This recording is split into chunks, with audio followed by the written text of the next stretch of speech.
There was once a sweet little maid who lived with her father and mother in a pretty little cottage at the edge of the village. At the further end of the wood was another pretty cottage, and in it lived her grandmother. Everybody loved this little girl. Her grandmother perhaps loved her most of all and gave her a great many pretty things. Once she gave her a red cloak with a hood, which she always wore, so people called her Little Red Riding Hood. One morning, Little Red Riding Hood's mother said, "Put on your things and go to see your grandmother. She has been ill. Take along this basket for her.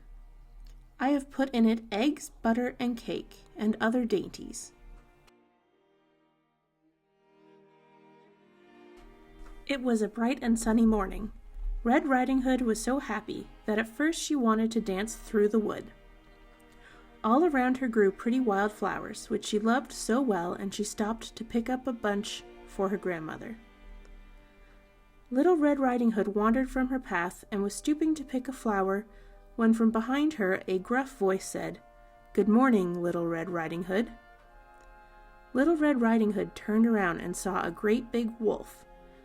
But Little Red Riding Hood did not know what a wicked beast the wolf was, so she was not afraid. "What have you in that basket, Little Red Riding Hood?" "Eggs and butter and cake, Mr. Wolf."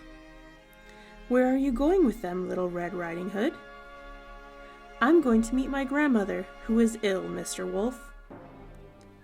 "Where does your grandmother live, Little Red Riding Hood?"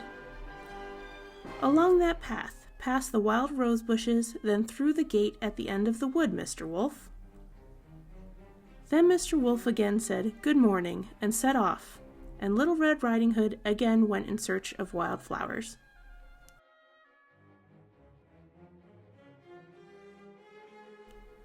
At last he reached the porch covered with flowers and knocked at the door of the cottage. "Who is there?" called the grandmother. "Little Red Riding Hood," said the wicked wolf. "Press the latch, open the door, and walk in," said grandmother. The wolf pressed the latch and walked in where the grandmother lay in bed.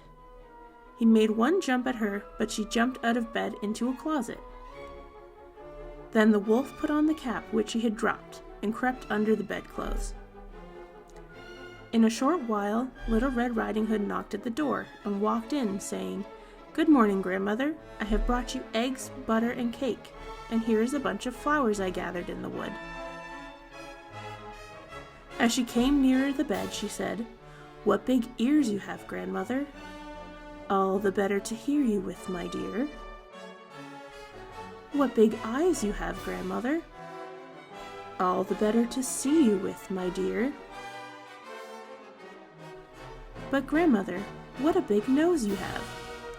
"All the better to smell you with, my dear." "But grandmother, what a big mouth you have." "All the better to eat you up with, my dear," he said as he sprang at Little Red Riding Hood. Just at that moment, Little Red Riding Hood's father was passing the cottage and heard her scream. He rushed in and with his axe chopped off Mr. Wolf's head. Everybody was happy that Little Red Riding Hood had escaped the wolf. Then Little Red Riding Hood's father carried her home, and they lived happily ever after.